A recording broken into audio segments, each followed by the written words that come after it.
प्रणाम। कुछ नाकर गुरुजी आज वापस आपके सामने है और ये किताब पुस्तक उनके हाथ में है, वयस्कता की ओर बढ़ते कदम, यानी एडोलसेंट से एडल्ट की तरफ बढ़ते कदम, यानी teenagers dedicated to younger generation moving in the next orbit of life. ये किताब कहती है कि वयस्कता की ओर बढ़ते कदम का मतलब है एडल्टहुड की तरफ चल रहे हो आप। और एडल्टहुड की तरफ कब चलना शुरू होते हैं? अब ये एक बहुत मेजर पॉइंट है समझने का यहां पर कि एडल्टहुड की तरफ मेल चलने लगा है या एडल्टहुड की तरफ फीमेल चलने लगी है। Gender is very very important here. Gender बहुत ही महत्वपूर्ण रोल यहां पर अदा कर रहा है, पैदा कर रहा है, बता रहा है कि जेंडर के ऊपर आधारित होगा आपका जीवन। जब आप एडल्टहुड की तरफ बढ़ रहे हैं तो gender is the foundation of your adulthood, I would say. मतलब जेंडर ही आपके आधार है आपकी एडल्टहुड का। यह बात आपको समझनी ही पड़ेगी। डिस्क्रिमिनेशन शुरू होता है, जेंडर डिस्क्रिमिनेशन शुरू होता है आपकी जैसे ही आप 9 साल क्रॉस करते हैं। 9वें साल से, वैसे 4थे साल से शुरू हो जाता है। हो जेंडर डिफरेंस तो है, पर जब 9th ईयर में आप चलते हैं, आते हैं, तो आपके अंदर जो जेंडर रोल प्ले करने लगता है, जेंडर डोमिनेट करने लगता है आपको, तो 9 वर्ष की उम्र से शुरू हो जाता है। और अगर आपने अपब्रिंगिंग अपनी यहां पर केयर नहीं करी तो आप ये समझ लो कि आपकी जिंदगी बर्बाद है, खत्म है। आपको यही नहीं पता लगेगा कि आप मेल थे या फीमेल थे।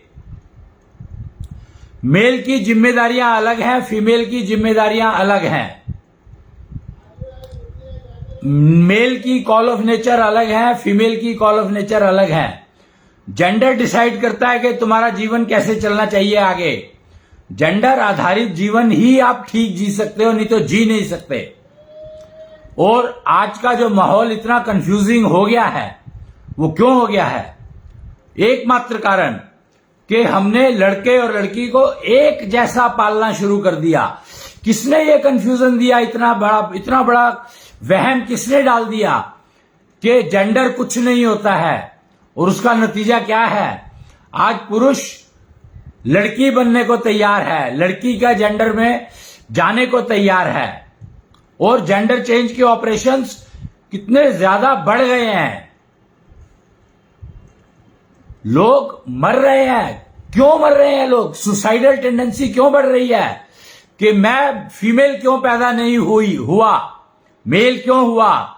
सुसाइड। फीमेल कहती है मैं मेल की तरह से पैदा क्यों नहीं हुई? सुसाइड। और मैक्सिमम सुसाइडल टेंडेंसी है टीनेज में। टीनेज में क्यों? क्योंकि 9 साल के बाद से, एक्चुअली एक तो सबसे बड़ी प्रॉब्लम हुई, टीन एज कहना शुरू कर दिया हमने। टीन एज का कोई मतलब नहीं होता है। 9 वर्ष की उम्र में जैसे ही आप प्रवेश करते हो 9वें वर्ष में, 9th ईयर में, तो आपका जेंडर आपके ऊपर डोमिनेट करने लगता है। और एडल्टहुड में आप उसी जेंडर को लेकर के चल रहे हो। और सुसाइडल टेंडेंसी क्यों डेवलप होती है? सुसाइडल टेंडेंसी इसीलिए डेवलप होती है, इसी एज से शुरू हो जाती है। सुसाइडल टेंडेंसी का विकास 9th ईयर से शुरू हो जाता है दिमाग में।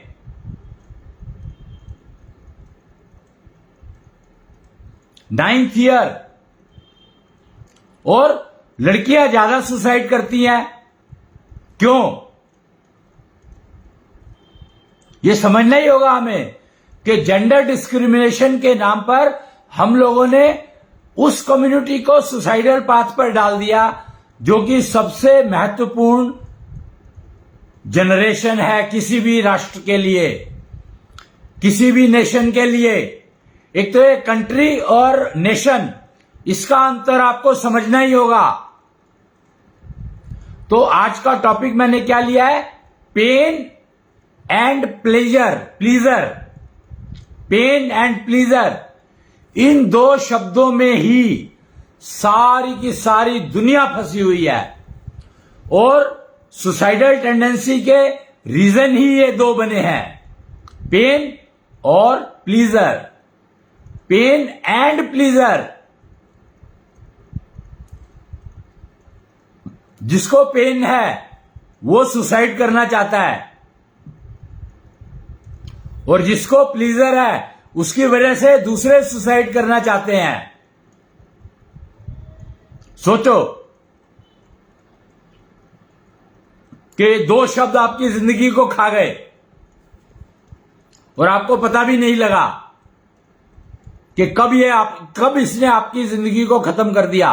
और माइंड इट, ये दो ही वर्ड हैं जो जेंडर डिस्क्रिमिनेशन के लिए रिस्पॉन्सिबल हैं। When a person is in pleasure mode, तो others feel like suiciding. And when the person is in pain mode, the person himself or herself wants to suicide. तो दोनों ही cases में हम लोग suicide की तरफ जा रहे हैं। कारण है gender, missing gender information, missing gender strength, missing gender knowledge. हमें जानकारी ही नहीं है कि इस जेंडर का फायदे क्या है, नुकसान क्या है। माइंड इट, प्रकृति की बनाई हुई कोई भी चीज नुकसान नहीं दे सकती। हमें उपयोग करना नहीं आता है। तो इन दो शब्द मैंने यूज किए, पेन एंड प्लीजर। अब मैं दो और नाम ले रहा हूं देवियों के, लक्ष्मी और सरस्वती। और ये दोनों ही रीजन है पेन और प्लीजर के। जिसके पास लक्ष्मी है उसको पेन है, जिसके पास सरस्वती है उसको और ज्यादा पेन है, तो सुसाइड करेगा ही। जिसके पास भी लक्ष्मी है और सरस्वती दोनों हैं, वो सुसाइड करता है। और ये दोनों जो जितनी जल्दी प्राप्त कर लेता है उतनी ही जल्दी वो मरने की सोचेगा कि मेरे को तो सब कुछ मिल गया, अब मुझे जीना नहीं है। जिसके पास एक है वो सुसाइड करता है कि मैं इसका करूं क्या, बोझ उठा नहीं पा रहा हूं। सुदामा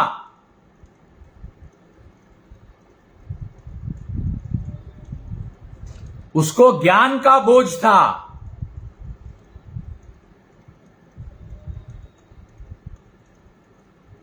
द्रोणाचार्य उनको ज्ञान का बोझ था, लक्ष्मी थी नहीं उनके पास, तो वो लक्ष्मी के पीछे भागते थे।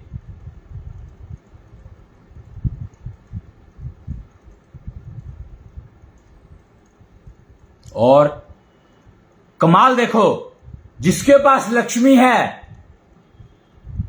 वो लक्ष्मी से जान छुड़ाना चाहता है, दान कर रहे हैं। अभी कहीं पर वो कोई वेस्टर्न कंट्री का कोई बहुत बड़ा वो था जिसने अरबों रुपए दान किए। जिसके पास लक्ष्मी है वो लक्ष्मी से जान छुड़ाना चाहता है, कहता है नहीं तो मैं मर जाऊंगा बोझ के नीचे, पाप कमा रहा हूं मैं, बोझ मेरा इतना हो गया कि मुझे पता ही नहीं लग रहा पाप और पुण्य क्या है, इतना बोझ हो गया। तो वो पैसा दान कर रहा है, लक्ष्मी को दान कर रहा है। और ज्ञान के लोग जिनके पास सरस्वती है वो सुसाइड कर रहे हैं, वो लक्ष्मी के पीछे भाग रहे हैं और भागते भागते मर रहे हैं। कमाल है। मतलब जिसके पास लक्ष्मी है वो भी भाग रहा है, जिसके पास सरस्वती है वो भी भाग रहा है, और जिसके पास दोनों है वो सुसाइड कर रहा है। तो इसका कारण क्या है? हमें तो जड़ तो ढूंढनी पड़ेगी। हम टेक्नोलॉजी के लोग हैं।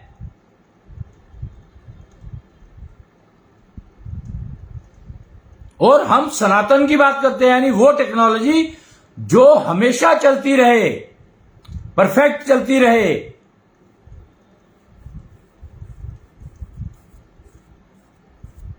कहते हैं मरा हुआ व्यक्ति जो है ना वो तंग नहीं करता किसी को, पर ऐसा है क्या?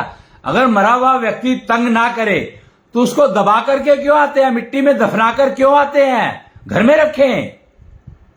उसको जला करके क्यों आते हैं? घर में रखें। मरा हुआ है, क्या करेगा? किसी का क्या बिगाड़ लेगा?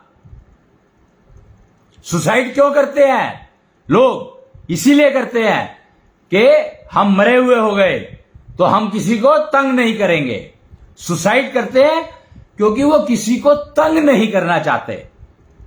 अब मुझे बताओ कि ये पॉलिसी कितनी बढ़िया है कि मैं जीवन का लक्ष्य ही बना लूं कि मैं किसी को कभी तंग ना करूं, मैं कभी किसी के ऊपर बोझ ना बनूं। क्या ऐसा कौन इंसान होगा जो ये नहीं चाहता होगा कि मैं कभी किसी को तंग ना करूं और मैं कभी किसी पर बोझ ना बनूं? कौन ऐसा इंसान होगा जो ये नहीं चाहता होगा? और मरा हुआ व्यक्ति दोनों है, ना वो किसी के ऊपर बोझ है ना किसी को तंग कर रहा है।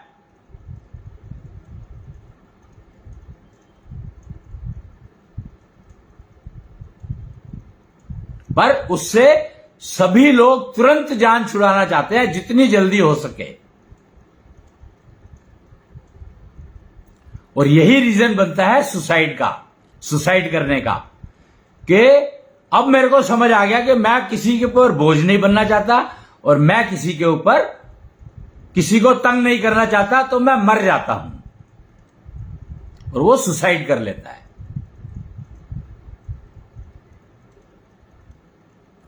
जिसके पास सरस्वती है वो भी सुसाइड करता है, जिसके पास दोनों है वो जल्दी करता है, और जिसके पास लक्ष्मी है वो तो बहुत जल्दी करता है।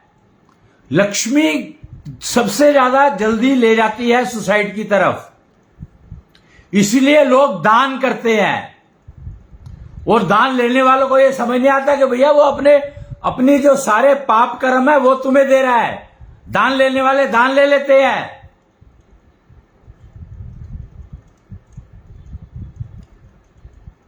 दान दिया क्यों उसने? क्योंकि वो अपनी जान छुड़ाना चाहता था। वो उसके दिमाग में सुसाइडल टेंडेंसी डेवलप कर रहा था। वो धन उसको लगता था कि कहीं मैं मर ना जाऊं इसके बोझ के नीचे, तो उसने अपना सारा पैसा किसी और को दे दिया। आप अगर इसको समझना चाहते हो, वैसे समझ तो गए होंगे, कि कंपनी में जो कोई बिजनेस करता है वो अकाउंट्स का काम किसी और को दे देता है। क्यों? क्योंकि अगर वो अकाउंट्स का काम खुद करने लगे तो उसके मन में सुसाइडल टेंडेंसी डेवलप होने लगती है। यार मैंने तो 1000 रुपया कमाया, उसमें से 400 रुपया टैक्स दे दिया।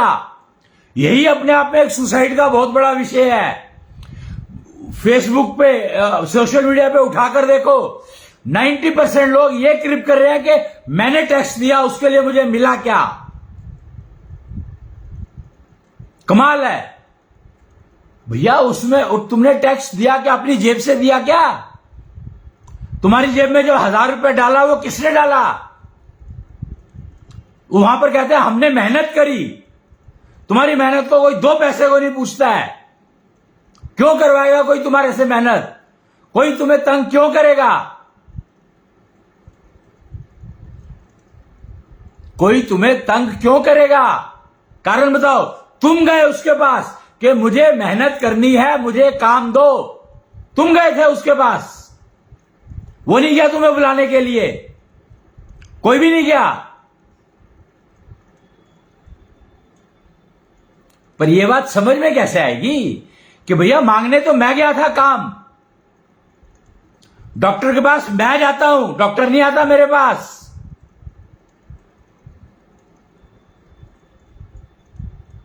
और फिर डॉक्टर को गाली देते हैं कि उसने मेरे साथ ये कर दिया, उसने मेरे साथ ये कर दिया, उसने मेरे साथ ये कर दिया।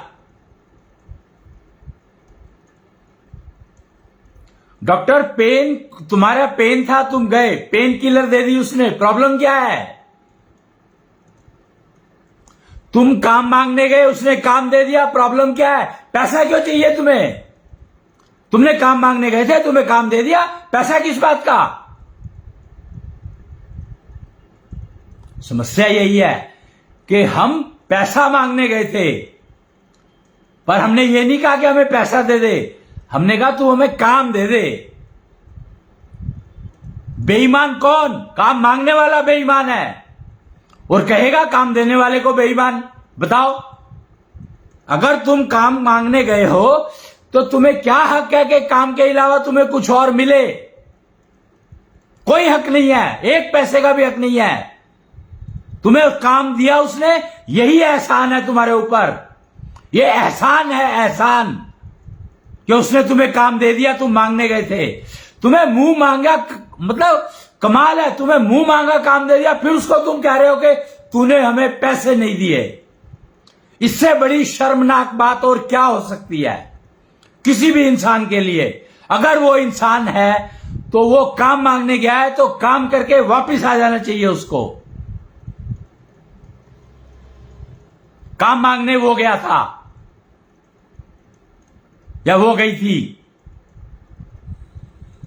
यही है जेंडर डिस्क्रिमिनेशन। जेंडर डिस्क्रिमिनेशन का मतलब मेल फीमेल नहीं होता है। जेंडर डिस्क्रिमिनेशन का मतलब है जो काम मांगने गया उसको काम जिसने दिया, ये दो जेंडर हो गए आपस सामने सामने। जो काम मांगने जा रहा है उसका एक जेंडर मान लो और जो काम दे रहा है उसका दूसरा जेंडर मान लो। और जिसने काम दे दिया, काम करो और घर जाओ, खड़े किस लिए हो? तुम उसका एहसान मानो कि धन्यवाद आपने मुझे काम दिया। इतनी सी बात नहीं समझ पा रहा इंसान आज का। ये हालत हो गई है इंसान की कि वो काम मांगने जाता नहीं है, सामने वाले को लूटने जाता है। प्रॉब्लम ये है, और वो ये मानना नहीं चाहता कि मैं उसको लूटने जा रहा हूं, कहना नहीं चाहता। मंशा उसकी वही है, उसको पता है सुसाइडल टेंडेंसी क्यों डेवलप होती है। इसीलिए भी इन्हीं चीजों से सुसाइडल टेंडेंसी बनती है कि मैं तो काम मांगने गया था, मुझे काम दे दिया, यही उसका बहुत बड़ा एहसान है। मैं रोटी मांगने गया था, उसने मुझे रोटी दे दी, यही बहुत बड़ा एहसान है।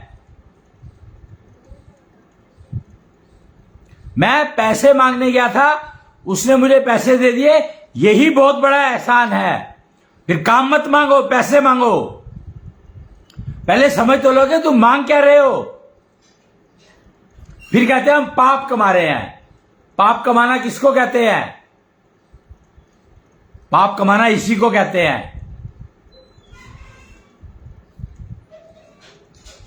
शुद्ध पाप कहते हैं इसको, कि तुम काम मांगने नहीं गए थे, लूटने गए थे सामने वाले को।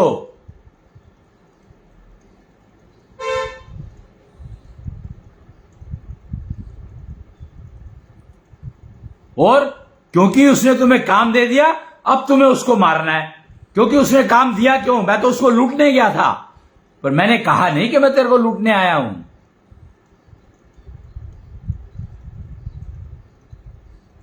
कहा नहीं। बताओ, अब सोचो कि सुसाइड क्यों नहीं होंगे?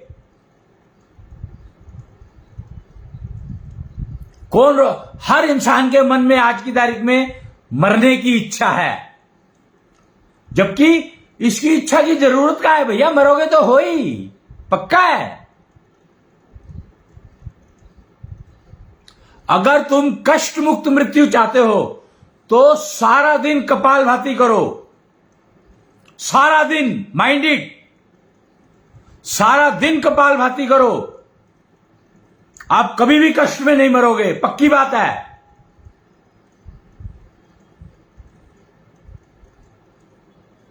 कष्ट मुक्त मृत्यु का इतना सरल तरीका दे रहा हूं मैं तुम्हें, सर्वोत्तम और गारंटीड, पक्की बात है। आप हर समय कपालभाति करते रहो, आप मरोगे नहीं।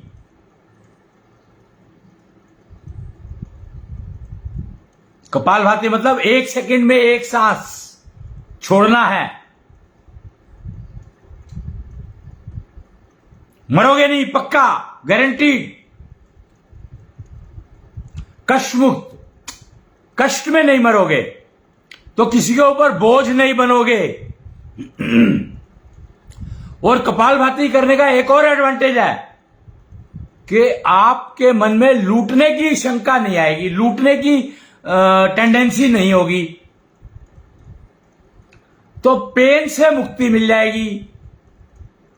प्लीजर आए या ना आए फर्क नहीं पड़ता, पेन से जरूर मुक्ति मिल जाएगी। हर समय इसको ये करनी है कपालभाति, मेरे शब्द याद रखो, हर समय, हर सांस कपालभाति की तरह से छूटना है, और 1 सेकंड में 1 सांस होता है।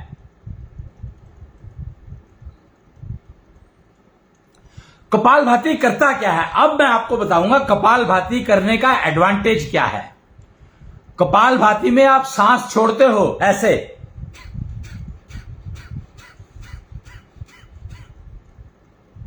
ये मैं कपालभाति की,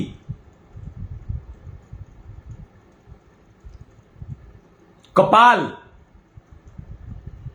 सिर, मस्तिष्क, जब आप कपालभाति करोगे तो मस्तिष्क में कोई भी कूड़ा, कोई भी दुष्ट विचार या किसी भी तरह का विचार रहेगा नहीं आपके दिमाग में, तो आप गलत करोगे ही नहीं ना। आप गलत करने से छूट गए, हर तरह के पाप करने से छूट गए आप, हर तरह के पाप करने से छूट गए आप।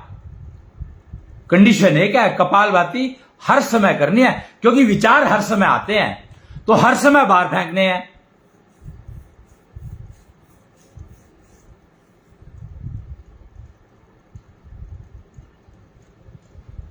तो फंडामेंटल रूल, कपालभाति आपको हर समय करनी है अगर आप कष्ट मुक्त मृत्यु चाहते हैं तो, किसी के ऊपर बोझ नहीं बनना चाहते हैं तो, ज्ञान और लक्ष्मी से बचना चाहते हैं तो। जिनके पास ज्ञान भी नहीं है, लक्ष्मी भी नहीं है, वो सबसे ज्यादा सुखी हैं, उनके मन में मरने की इच्छा होगी ही नहीं कभी भी। ये लोग हैं जो मृत्यु से डरते नहीं हैं, पाप कमाते नहीं हैं। कपालभाति आप करो, आप पाप कमाओगे ही नहीं, कभी भी नहीं कमाओगे, पक्की बात है। तो कपालभाति करती क्या है, आज मैं आपको आकाश तत्व के बारे में थोड़ा सा जानकारी देना चाहता हूं कि आकाश तत्व क्या है।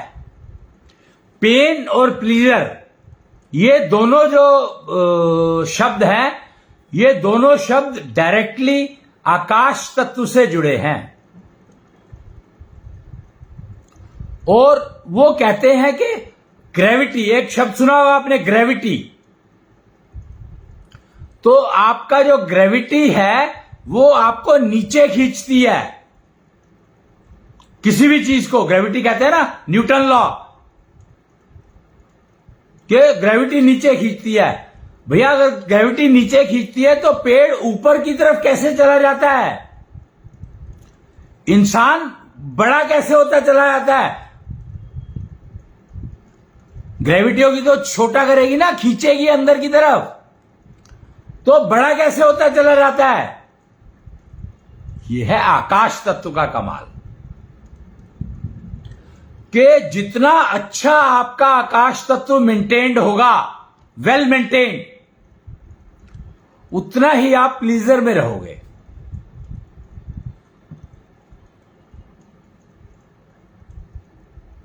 लेकिन जब आप कपालभाति करते हो तो आप ना तो प्लीजर में रहोगे ना आप पेन में रहोगे। तो अगर आपको प्लीजर में रहना है तो आकाश तत्व, पर अगर आप प्लीजर में रहना चाहते हो पर पेन में रह रहे हो तो आकाश तत्व। तो मोटा मोटा आप ये समझो कि मान लो आपको कोई खरोंच लग गई तो पेन होता है कि नहीं होता? तो ये खरोंच लगने से हुआ क्या? अब आप यहां पर समझना है हमें ये बात कि एक जरा सी खरोंच ही तो लगी है, पेन क्यों? हम टिटनस का इंजेक्शन लगवाने जाते हैं, क्यों? खरोंच लगती है तो आकाश तत्व बिगड़ता है। सर्जरी होती है तो आकाश तत्व पुअर हो जाता है, गरीब हो जाता है। मेंटेन करना बहुत मुश्किल होता है। सर्जरी का आकाश तत्व मेंटेन करना सबसे मुश्किल काम है। क्यों? आयुर्वेद के लोग कहते थे अगर सर्जरी नहीं हुई है तो आपका ट्रीटमेंट बेटर होगा। बहुत सारे वैद्य और हकीम यही कहते हैं कि सर सर्जरी से पहले आ जाओ, कोई भी प्रॉब्लम हो हम ठीक कर देंगे। परंतु अगर सर्जरी हो गई है तो हम कुछ नहीं कर सकते। कारण, एकमात्र कारण कि आपका आकाश तत्व बिगड़ गया और इस एक्सटेंट तक बिगड़ गया कि कोई भी दवाई उसको वापस रिकवर नहीं करवा सकती। क्यों? क्योंकि वो आकाश तत्व जो है रिकवर करना है तो उसके लिए आपको अपनी हार्ट बीट चाहिए।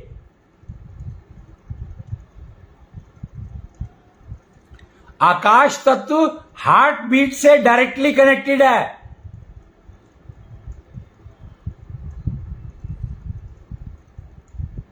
और यही है HBM technology, heart beat modulation technology, शंख टेक्नोलॉजी। शंख क्या करता है? आपके फेंकी हुई हवा और कार्बन डाइऑक्साइड उनको मिला करके साउंड एनर्जी में कन्वर्ट कर देता है। तो CWE technology, convert your waste into energy.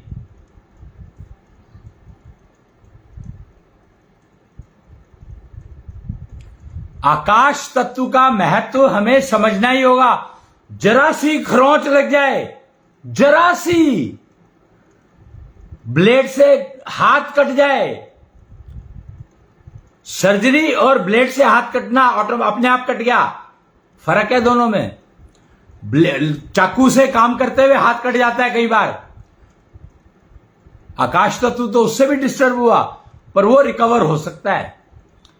Surgery वाला जो आकाश तत्व है, जो जानबूझकर चाकू मारा गया,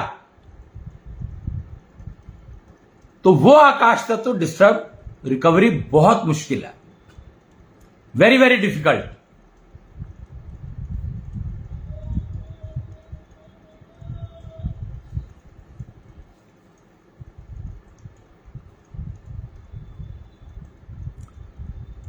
समझना ही होगा, हमारे पास कोई हल नहीं है। अभी मैंने ये पुस्तक दिखाई थी आपको,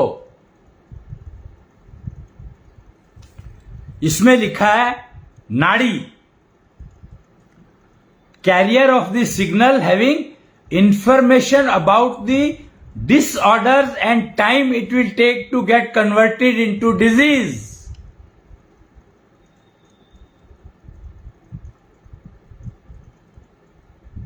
देखो कमाल है ना कि नाड़ी नब्ज is a carrier of the signal having information about the disorders and time it will take to get converted into disease। ECG करते हैं हॉस्पिटल में डॉक्टर्स, तो क्या करते हैं? यही पढ़ते हैं, नाड़ी पढ़ते हैं। वैद्य, हकीम, वो नाड़ी पढ़ते हैं, क्योंकि नाड़ी में लिखा है आपके डिसऑर्डर्स। मैं भी एक नाड़ी ज्ञान का एक्सपर्ट हूं, इसलिए मुझे मालूम है। तो 9वें साल से आपका जेंडर आपके आकाश तत्व को, आपका आकाश तत्व आपके जेंडर के अकॉर्डिंगली काम करना शुरू करता है, प्रभाव दिखाना शुरू करता है। काम तो वो पहले दिन से कर रहा है, जब से आप गर्भ में आए हो काम तो तब से कर रहा है वो, पर 9वें साल से वो प्रभाव दिखाना शुरू करता है, जेंडर के अकॉर्डिंगली प्रभाव दिखाना शुरू करता है आपका आकाश तत्व।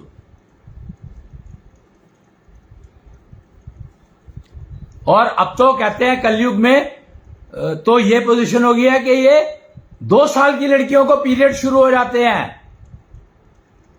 तो उसका कारण है गर्भ में मां के द्वारा ली गई मेडिसिन। गर्भावस्था में मां ने ऐसी ऐसी मेडिसिन ली, ऐसा ऐसा खाना खाया, जिसकी वजह से अगर कन्या हुई है, लड़की हुई है, तो उसके साइकिल, आकाश तत्व इतना बढ़ गया कि उसका सारा सिस्टम ही बिगड़ गया। उम्र ही बेचारी की कम हो गई, खत्म हो गई, उसका बाल्यकाल ही खत्म हो गया, उसका गर्भकाल ही खत्म हो गया, उसका 14 साल की उम्र 2 साल की उम्र रह गई। 2 साल में उसने 14 साल जी लिए। पीरियड शुरू होने चाहिए 14वें साल में लड़की के। अगर 14वें में नहीं होते हैं तो समझो कोई प्रॉब्लम है, और 14 से पहले शुरू हो जाते हैं तो समझो कोई प्रॉब्लम है। और मां ही जिम्मेदार है इसके लिए, और कोई नहीं। गर्भ में मां का खाया पिया कन्या को ये सारी समस्या, उसके आकाश तत्व को बढ़ाता घटाता है।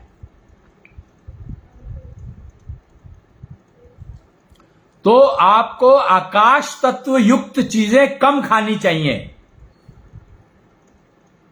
सबसे इंपॉर्टेंट इंफॉर्मेशन यहां पर यह है कि आपको आकाश तत्व युक्त चीजें, डाइट जितनी कम खाओगे उतने सुखी रहोगे।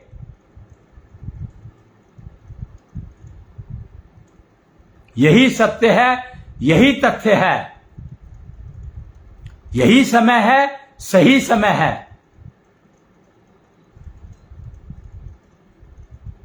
तो इसलिए ये जानकारी जो मैं दे रहा हूं इसको समझो कि आपको भोजन वो चुनना है जिसमें आकाश तत्व मिनिमम हो। हमेशा हमेशा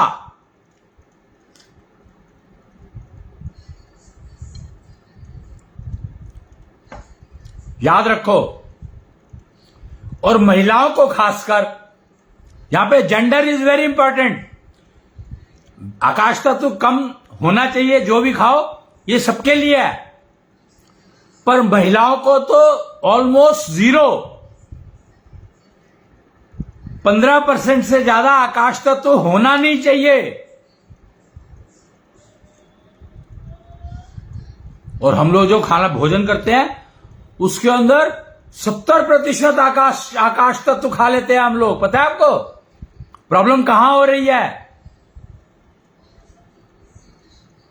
कि 70% आकाश तत्व खा लेते हैं हम लोग, 90%।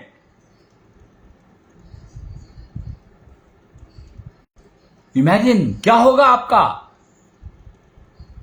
जबकि आकाश तत्व मैक्सिमम महिलाओं को 15% और पुरुषों को 30%।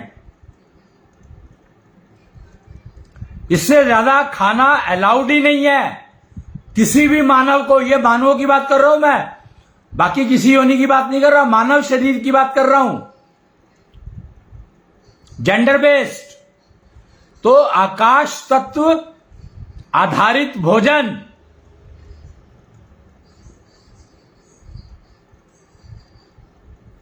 पेन और प्लीजर,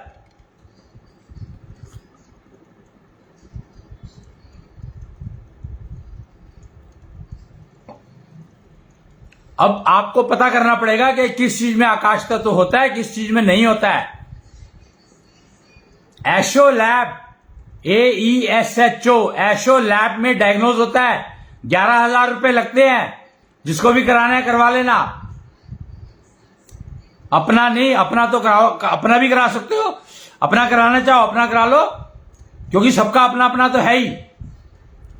पर भोजन किस भोजन में आकाश तत्व किसके लिए ज्यादा है, ये टेस्ट, ये समझना है तो आप एशो लैब के किसी भी एक्सपर्ट से संपर्क कर सकते हैं। जरा सी खरोंच लग जाए तो आकाश तत्व बिगड़ जाता है, पेन होता है। कोई विचार, दूषित विचार आपके मन में आ गया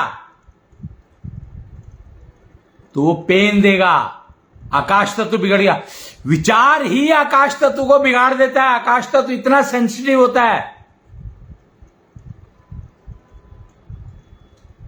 आकाश तत्व इतना सेंसिटिव होता है कि एक विचार ही आपके आकाश तत्व को बिगाड़ देगा। महिलाओं में यह समस्या बहुत ज्यादा है, क्योंकि महिलाओं में आकाश तत्व पुरुष के मुकाबले में 10 गुना ज्यादा होता है, कम से कम। और जब वो प्रेग्नेंट होती है तो वो 100 गुना ज्यादा हो जाता है।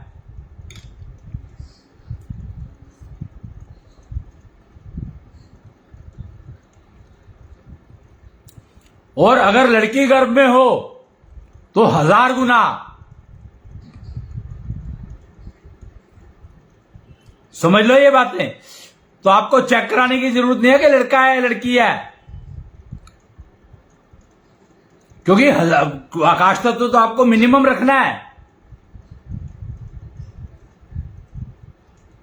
आपका जितना आकाश तत्व है उस परसेंटेज होनी चाहिए, उससे ज्यादा है तो आपको बहुत केयर लेनी है, कम है तो भी केयर लेनी है। मेंटेन रखना है आपको, बैलेंस नहीं, मेंटेन। बैलेंस कुछ नहीं रखना है, आकाश तत्व को मेंटेन रखना है। हां, एशो लैब आपको यह बता देगी कि आपका किस तत्व के कारण आपका आकाश तत्व जल्दी बिगड़ जाता है। 11,000 रुपए इसके लिए हैं।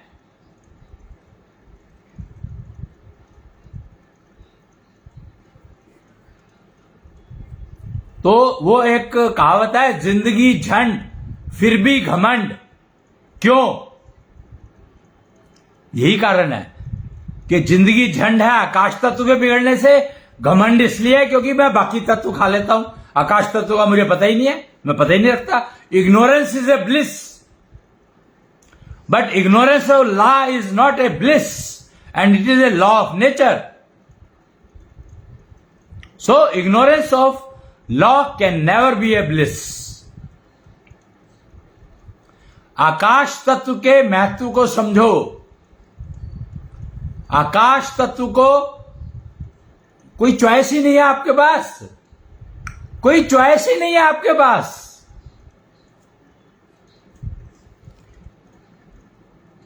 सरस्वती आकाश तत्व का उपयोग करवाती है, लक्ष्मी आकाश तत्व का दुरुपयोग करवाती है। अब प्रॉब्लम क्या है कि लक्ष्मी आकाश तत्व का दुरुपयोग करवाएगी और सरस्वती उपयोग करवाएगी। पर अब यहां पे जेंडर रोल प्ले करने लगता है कि सरस्वती मेल की या सरस्वती फीमेल की। नेचुरली सरस्वती तो सरस्वती है, वो थोड़ी बदल जाएगी, पर तुम तो हो अलग। अगर तुमने ऑपरेशन से अपना जेंडर चेंज कर लिया, इसका मतलब ये नहीं कि सरस्वती को नहीं पता।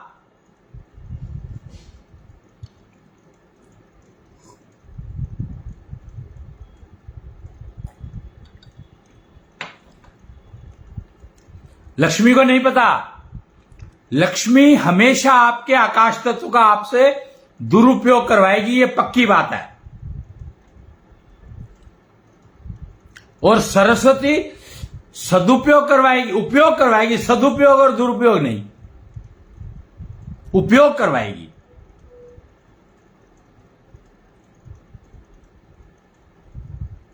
अब वो मेल जेंडर और फीमेल जेंडर, जेंडर डिपेंडेंट है कि जेंडर अगर यूज को उपयोग कर रहा है तो वो डिसाइड करेगा कि उसका दुरुपयोग करूं या सदुपयोग करूं।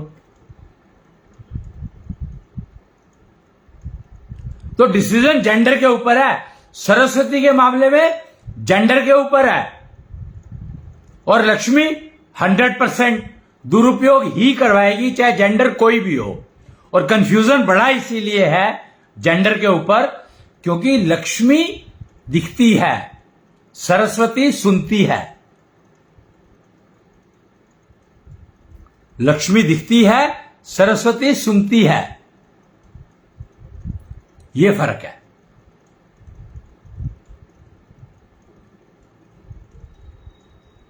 तो आकाश तत्व और खरोंच, सर्जरी और अनजाने में कट लगना, आकाश तत्व हर चीज से डिस्टर्ब होता है। कांटा लगा, कांटा चुभा, दो है, कांटा लगा और कांटा चुभा। लगा तो मतलब किसी ने भी लगा दिया तो सर्जरी हो गई, और चुभा यानी आप फूल तोड़ रहे थे, गुलाब का कांटा लग गया आपको, तो वो चुभा। चुभने से आकाश तत्व डिस्टर्ब तो हुआ पर टेम्परेरी, लेकिन अगर किसी ने लगाया है तो वो लाइफ लॉन्ग तक हो सकता है। वो आपके आकाश तत्व को रिकवर ही ना करने दे। संभव है ये। तो यही फर्क है, कांटा लगा या कांटा चुभा, और आकाश तत्व से इसका कनेक्शन।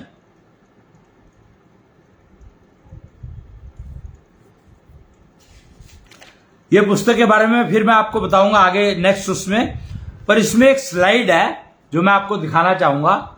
अगर आप सीधे में देखें तो शायद मैं दिखा पाऊं आपको। ये देखिए, स्ट्रेस, अंडरस्टैंडिंग एंड किलिंग। आगे लिख रहा है stress leads to sickness which further leads to illness and finally gets converted into disease.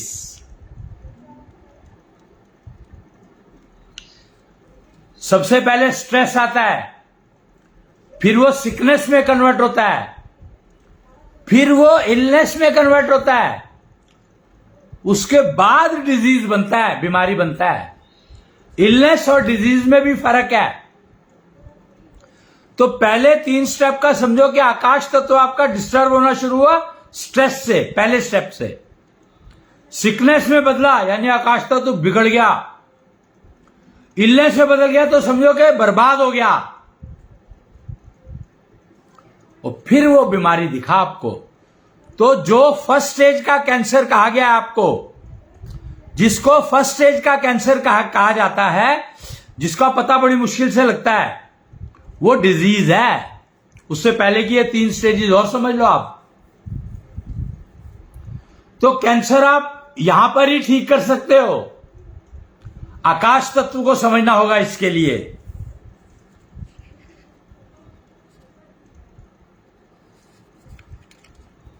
और आकाश तत्व के लिए शंख टेक्नोलॉजी, एकमात्र सिस्टम, शंख टेक्नोलॉजी, एकमात्र सिस्टम।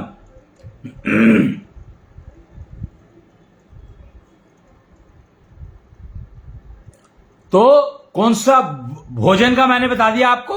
महिलाओं के लिए ज्यादा से ज्यादा 15% आकाश तत्व वाला भोजन खा सकती हैं, पुरुष 30% तक का खा सकते हैं।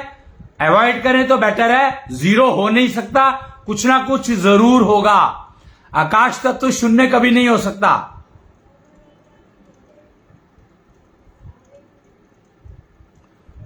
और अपना आकाश तत्व का, अपने आकाश तत्व का डायग्नोस करवा सकते हो चाहो तो। और हर टेक्नोलॉजी अवेलेबल है, हर सिस्टम अवेलेबल है आज की तारीख में। कलयुग का सबसे बड़ा एडवांटेज, गोल्डन पीरियड ऑफ कलयुग चल रहा है अब।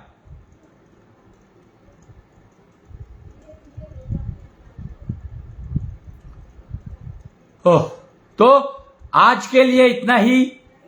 आज तिथि क्या है मुझे मालूम नहीं है, शायद 29 तारीख है, क्योंकि कल 28 थी, तो आज 29 ही होगी ना। 29 तारीख मान के चल रहा हूं मैं कि आज 29 तारीख है, इसलिए मुझे ये आकाश तत्व के ऊपर ज्ञान आज देना अति आवश्यक था। 28 है तो भी बनता है, 29 है तो भी बनता है। वो 28 योग का दिन है और शनि की वजह से, 29 है तो चंद्रमा की वजह से, 2। 28 है तो शनि की वजह से 8, और 29 है तो 2 की वजह से, यानी चंद्रमा की वजह से। यह ज्ञान आज देना अति अति आवश्यक था मेरे लिए, आकाश तत्व का। तो आज के लिए इतना ही, फिर मिलेंगे कुछ ना कर गुरु जी के साथ। तब तक जय कृष्णेंद्र, जय जय कृष्णेंद्र।